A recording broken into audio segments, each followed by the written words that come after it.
السلام عليكم واهلا بيكم في فيديو جديد. هقول لك على ثلاثه من افضل الاسهم اللي تشتريهم في البورصه المصريه، والبورصه المصريه فيها اسهم كتيره حلوه، لكن انا هقول لك ازاي تلاقي ثلاثه من افضل الاسهم في البورصه. ده عشان ما يبقاش توجيه، مش هقول لك اسماء الاسهم بشكل مباشر، لكن هقول لك ازاي تتعلم تطلع الاسهم الكويسه في فتره معينه. قبل ما ابدا عايز افكرك ان احنا غيرنا رقم الواتساب، ودايما ان شاء الله بعد كده هتلاقي رقم الواتساب بتاع التواصل بتاعنا موجود في الصفحه الرئيسيه في القناه. عندنا برامج تعليميه للبورصه، سواء حضرتك مبتدئ جاي من تحت الصفر او بقالك سنين بس مش بتحقق نتائج كويسه، وعندنا خدمات توصيات للبورصه الامريكيه. عندنا حاجات كتيره لو عايز تتعرف عليها كلها عندك رقم واتساب في الصفحه الرئيسيه في القناه، او لو عندك اي سؤال. طب نخش في الموضوع على طول.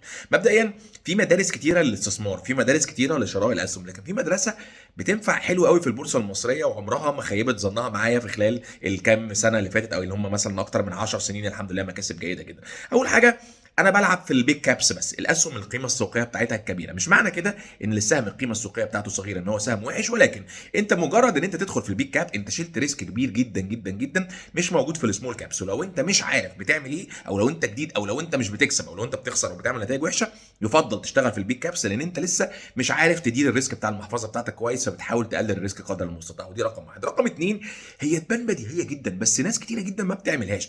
افتح اي برنامج بتاع اي اسهم في الدنيا، وليكن برنامج تطبيق انفستنج ولا اي تطبيق انت بتستريح له، حط اسم السهم هيطلع لك مضاعف الربحيه، وهيطلع لك الانكم، هيطلع لك كل حاجه.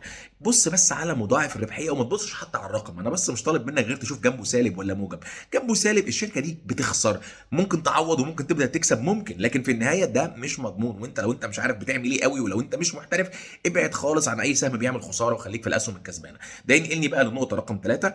بص على السهم اللي نزل في الفتره اللي فاتت مش اللي طلع. اللي طلع ممكن يكمل طلوع على فكره، لكن اللي نزل لو هو شركه كويسه، ولو هي بتعمل ارباح، ولو هي ما حصلهاش مشكله جذريه ممكن ان هي تخلي الشركه دي تقفل لا قدر الله، وده يعني بيكون صعب جدا في الشركات الكبيره، بالتالي انت في احتمال كبير جدا ان الشركه ترد الجزء اللي هي نزلته. خش اشتري فيها ونام شويه واقعد استنى، هتلاقي ان الدنيا بقت تمام. انما بقى تقعد تبص لي كل يوم وكل دقيقه وتبص على الشارت وتعمل لي ستوب لوس والكلام ده كله، هتطلع خسران زي الخسرانين الاغلبيه العظمى الكاسحه من البورصه. النقطة الثانية بالنسبة للبورصة الأمريكية، في فرص ممتازة للدخول في البورصة الأمريكية النهاردة، لأن النهاردة البورصة الأمريكية كانت بتطلع بشكل يعني غريب شوية. يعني أنا وصيت للناس في أبريل لما كنت لسه عامل خدمة التوصيات دي في أبريل بتاعة البورصة الأمريكية، والناس من أبريل لحد النهاردة النتائج يعني غريبة تمام. فطبعا كان طبيعي إن الدنيا تصحى، فالدنيا عملت تصحيح حلو كده محترم في الأسبوعين اللي فاتوا.